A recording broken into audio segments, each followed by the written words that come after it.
When you're private labeling a product on Amazon, you need to understand the difference in UPCs and FNSKU labels. Let me talk briefly about what a UPC code is. A UPC code is an internationally recognized number that identifies your product. Most retail products that you see have a UPC code on the package because that's the identifying number. So whether you go into a retail store or order something offline, frequently those UPC codes will be attached to the product. Now, UPC codes have to be registered through the organization called GS1. There's a lot of people that discuss, oh, do I need to buy my UPC code from GS1 or from a different outlet? GS1 has literally given out every barcode there are.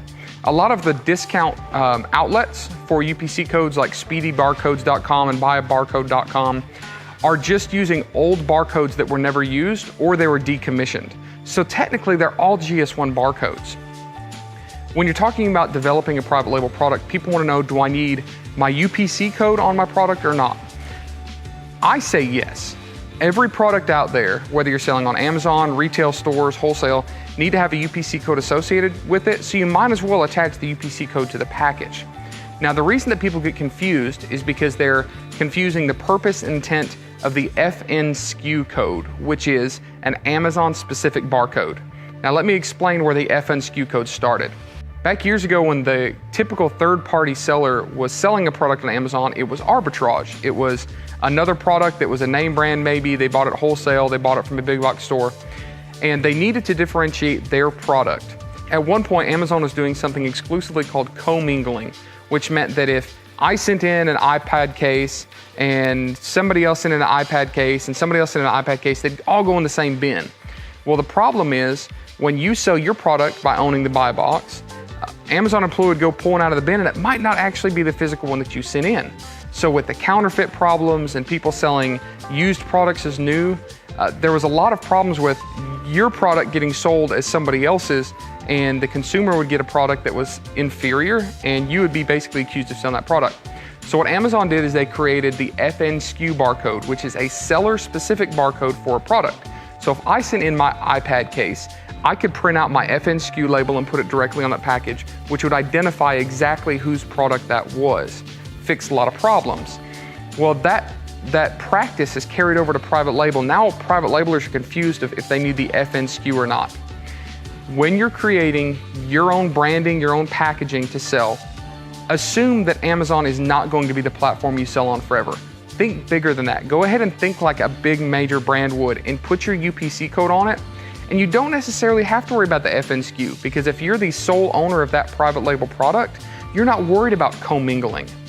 Now, there are times when you're also going to use the FNSKU. For instance, I have products that I will have a UPC code on, but I want to bundle it and sell it under a different ASIN, maybe a bundled listing.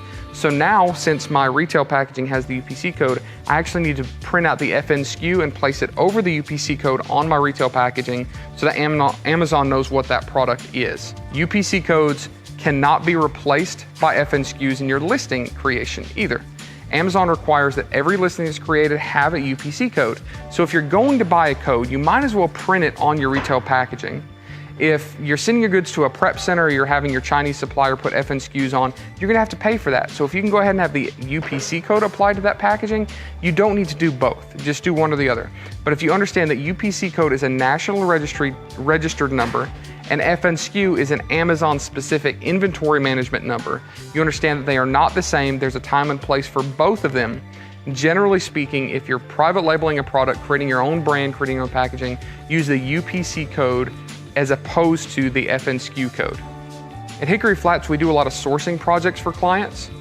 We always recommend that if you're creating your own retail packaging to be thinking outside of the Amazon marketplace only, and go ahead and get that UPC code on. And if your product is unique, as long as other sellers aren't selling in your listing, there's really no reason to double the efforts and do an FNSKU as well.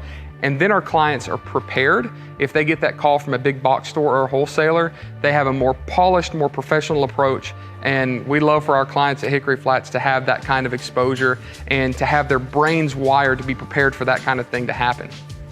If you have a question about what type of code you should be putting on your product, whether it's developing retail packaging, or maybe you're using our FBA prep service, you can go ahead and go to hickory-flats.com, hit the Contact Us form button or email us at sales@hickory-flats.com. We can answer any questions you have about those barcodes, UPC codes, and FNSKU codes.